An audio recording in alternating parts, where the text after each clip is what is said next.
Réouverture des marchés et des lieux de culte, il y a relâchement dans le respect des mesures barrières contre le Covid-19 et les journaux s'en inquiètent. La revue de presse est signée Vincent Kendribugo. La réouverture des mosquées, le couteau à la gorge, c'est la une de l'Observateur Palaga qui fait le récit d'une matinée mouvementée au siège de la FAIB, la Fédération des associations islamiques de Burkina, où des jeunes musulmans ont fait irruption pour exiger la réouverture des mosquées, ultimatum de 24 heures à l'appui. Leur raison est tout simple. Depuis la fermeture des mosquées, ils ont fait des supplications à Allah qui a exaucé leurs prières. Résultat, le coronavirus semble désormais sous contrôle. Et en plus, après la réouverture de Roroko, le grand marché, sous condition, pas de raison que les mosquées restent fermées. Avant expiration de l'ultimatum, un communiqué de la FAIB a annoncé la réouverture des lieux de culte décidé par le ministre de l'administration territoriale.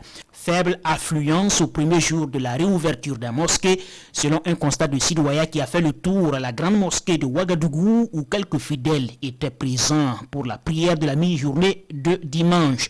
Même constat à la mosquée de Amdalaï dans l'arrondissement 2 de Ouagadougou.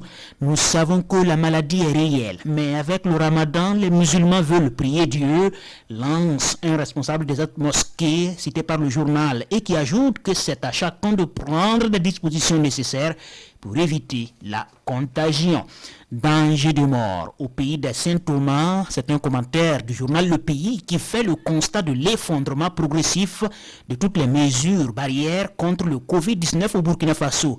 Allègement du couvre-feu, réouverture des marchés, des mosquées et bientôt la reprise des activités des bars et maquis, des transports.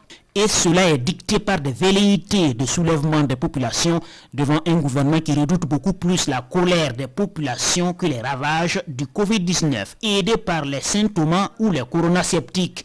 Et c'est quoi le danger ? L'ouverture d'un boulevard pour la propagation de la pandémie, ce qui risque fort de donner raison aux prophètes des derniers temps qui avaient pronostiqué le pire pour l'Afrique avec le Covid-19. Conclut Le Pays. On assiste à un désarmement suicidaire, selon un éditorial signé de la rédaction de l'Obs.